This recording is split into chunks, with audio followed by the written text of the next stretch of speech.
যুক্তরাজ্যের Bangladesh high commissioner press minister পদ থেকে পদত্যাগ করেছেন আকবর হোসেন। শুক্রবার সামাজিক যোগাযোগ মাধ্যমে একটি পোস্টের মাধ্যমে বিষয়টি নিশ্চিত করেছেন তিনি। ব্যক্তিগত পারিবারিক কারণ দেখিয়ে তিনি দায়িত্ব পালন অসম্ভব বলে জানিয়েছেন এবং এ সিদ্ধান্তের সঙ্গে অন্য কোনো বিষয় সম্পর্ক নেই বলেও স্পষ্ট করেছেন। এর আগে 2024 সালের নভেম্বরে অন্তর্বর্তী সরকার তাকে যুক্তরাজ্যের লন্ডনে বাংলাদেশ হাইকমিশনার প্রেস মিনিস্টার হিসেবে নিয়োগ দেয়। জনপ্রশাসন মন্ত্রণালয়ের জারি করা প্রজ্ঞাপনে বলা হয়েছিল 2 বছরের জন্য চুক্তিভিত্তিক নিয়োগ কার্যকর হবে। প্রজ্ঞাপনে আরও উল্লেখ করা হয়, নিয়োগপ্রাপ্তদের অন্য যে কোনো পেশা, ব্যবসা কিংবা সরকারি, আধা সরকারি বা বেসরকারি প্রতিষ্ঠানের সঙ্গে কর্মসম্পর্ক পরিত্যাগের শর্তে দায়িত্ব গ্রহণ করতে হবে।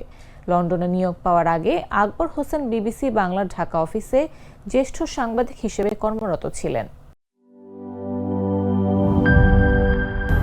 200-র বেশি সার্ভিস ও ফিচারে লেনদেনের সব বিকাশ অ্যাপে সম্ভব।